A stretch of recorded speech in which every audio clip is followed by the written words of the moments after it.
Hi guys, ayan po palang papakita ko sa inyo mga sa inyo na iba't ibang kulay ng mga kubo at magaganda.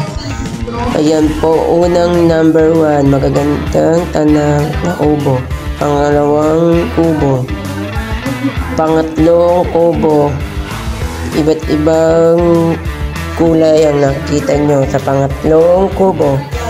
And pang-apat na kubo at panlimang kubo.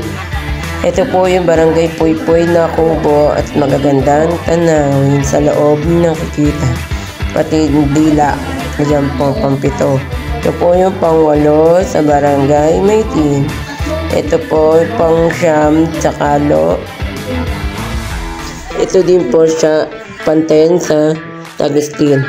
At nagagandang tanawin po na nakikita nyo sa loob na yan. At magagandang kubo, pang 11, pang 12, pang 13, and pang 14. Ayan po nakikita nyo sa sobrang magaganda.